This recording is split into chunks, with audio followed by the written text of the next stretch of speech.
गांव के मुखिया हरिराम चौधरी ने सपना की हालत में आया बदलाव साफ महसूस कर लिया था। पहले वह लड़की फटे कपड़ों में घूमती थी, पर अब उसके खेत हरियाली से भरे हुए थे। मां भी मुस्कुराने लगी थी और गांव के लोग उनकी मेहनत की तारीफ करने लगे थे। जरूर कोई चाल है, हरिराम ने मन ही मन कहा। वह बहुत लालची और अहंकारी इंसान था। पूरे गांव में वही सबसे अमीर था और चाहता था कि कोई उससे ऊपर न जाए। सपना के पिता पहले उसके खेतों में काम करते थे, पर अब उन्होंने काम छोड़ दिया था। यह बात हरिराम को चुभ गई। टोड़ है जासूसी की शुरुआत। हरिराम ने अपने नौकर बनवारी को बुलाया। उस लड़की की निगरानी रखो, पता लगाओ कि उसका भेद क्या है। अगर कुछ कीमती है तो वो अब मेरा होगा। बनवारी ने अगली रात सपना के घर की छत पर चढ़कर झांका। उसने देखा सपना हाथ में एक चमकती मटकी लिए बैठी थी और वह उससे बात कर रही थी। बनवारी ने यह बात जाकर हरिराम को बताई तो बात मटकी की है। हरिराम की आंखों में लालच चमक उठा। मटकी की चेतावनी। उस रात सपना को फिर वही बूढ़ी औरत सपने में आई।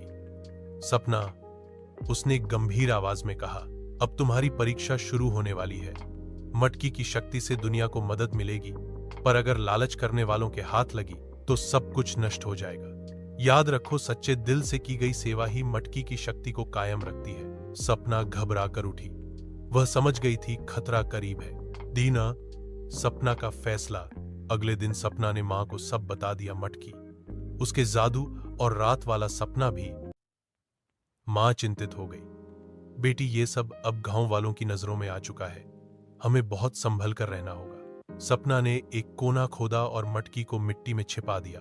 उधर हरिराम अब अपना आखिरी वार करने की योजना बना चुका था। आग और आरोप। एक रात अचानक सपना के घर के पास आग लग गई। गांव वाले दौड़े आए। हरिराम जोर से चिल्लाया, यह लड़की टोना टोटका करती है। इसी की मटकी से ये सब हुआ है। ये जादूगरनी है। इसे गांव से निकालो। गांव वाले भ्रमित थे। कोई सपना के पक्ष में था, कोई मुखिया से डरता था। सपना चुप रही। वह जानती थी सच की जीत समय पर होती है, शोर मचाकर नहीं। तभी अचानक एक अजीब बात हुई। मिट्टी में गढ़ी मटकी अपने आप बाहर आ गई और आकाश से बिजली की तरह चमकते हुए उसके ऊपर रोशनी गिरी।